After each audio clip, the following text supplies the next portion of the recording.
তো আওয়াজে নিশ্চয়ই আপনারা বুঝতেই পাচ্ছেন কতটা ক্রাঞ্চি হয়েছে এই পপকর্নগুলো। তো এটা হলো চিকেন পপকর্ন। তো আজকে সন্ধ্যার জলখাবারে আমি বানিয়েছি চিকেন পপকর্ন। তো এই রেসিপিটা থাকলে বাচ্চা থেকে বড়রা সবাই কিন্তু খুবই পছন্দ করে রেসিপিটা। তো আমি তনিকা, আমার চ্যানেলে আপনাদের সবাইকে স্বাগত জানাই। তো চলুন দেখে নিই কীভাবে বানিয়েছি। এখানে 250 গ্রাম চিকেন নিয়ে তাতে একটু লেবুর রস, লবণ, 1 চামচ লঙ্কার গুঁড়ো, তার সঙ্গে নিয়ে নিয়েছি আমি হাফ চামচ মতো গোলমরিচের গুঁড়ো। এটা হলো আদা রসুনের পেস্ট,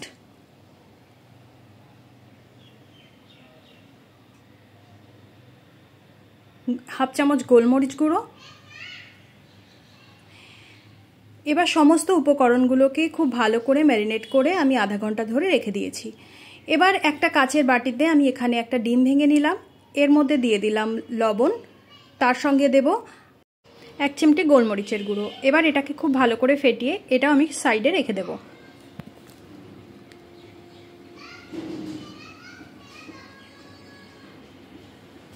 একটা কাঁটা চামচ দিয়ে খুব ভালো করে এটাকে আমি ফেটিয়ে নিলাম।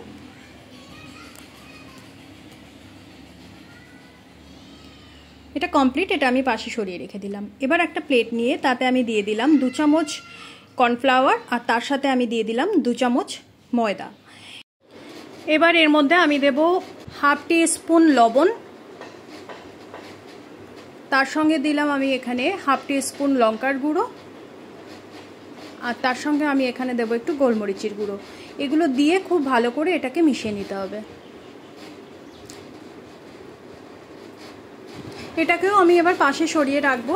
এবার ম্যারিনেট করা যে চিকেনগুলো ছিল সেটা আমি আরেকটা প্লেটের মধ্যে নিয়ে নিলাম।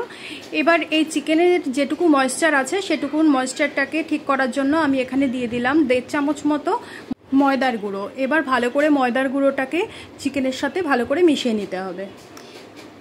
এবার এটাকে আমি এইভাবে মিশিয়ে নিয়ে পাশে রাখবো।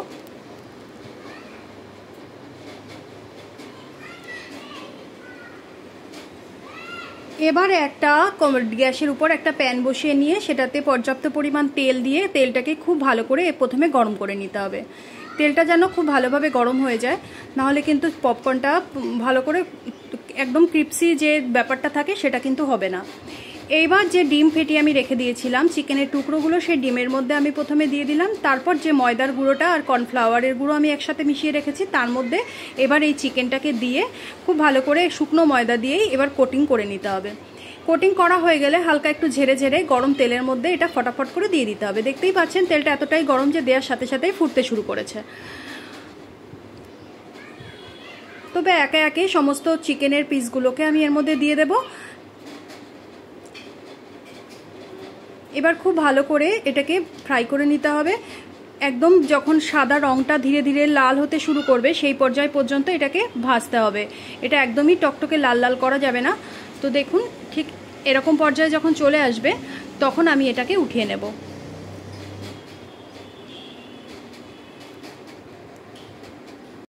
তো এভাবে বাকি চিকেনগুলোকেও আমি একে একে ডিমের মধ্যে চুবিয়ে তারপর শুকনো ময়দায় কোট করে এটাকে গরম তেলের মধ্যে ফ্রাই করে নেব।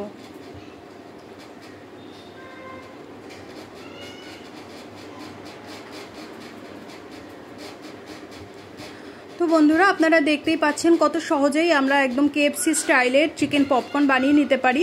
তো আপনারা অবশ্যই এই রেসিপিটা বাড়িতে ট্রাই করবেন, আর ভালো যদি লাগে অবশ্যই আমার চ্যানেলটিকে একটু সাবস্ক্রাইব করবেন, আর আমার এই ভিডিওতে লাইক কমেন্ট ও শেয়ার করবেন। আপনাদের এই একটু সাপোর্ট আমার চ্যানেলকে এগিয়ে নিয়ে যাওয়ার জন্য অনেকটাই আমাকে হেল্প করবে। তো বন্ধুরা, আপনাদের কাছে স্পেশাল অনুরোধ থাকলো আপনারা অবশ্যই রেসিপিটা একদমই বিনা স্কিপ করে দেখবেন, তাহলে কিন্তু খুব সহজেই কেএফসি স্টাইলের বাড়িতেই আপনারা চিকেন পপকর্ন বানিয়ে নিতে পারবেন। তো দেখতেই পাচ্ছেন যে আমি বাকি চিকেনগুলোকেও এভাবে একে একে ভালো করে ভেজে তুলে নেব।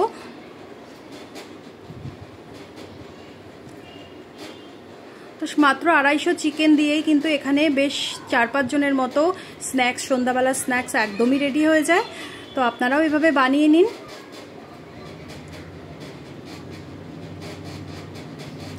বাস আমার সমস্ত চিকেনগুলো এখানে ভাজা হয়ে গেছে। আমি একে একে সবগুলোকে এবার প্লেটে উঠিয়ে নিচ্ছি।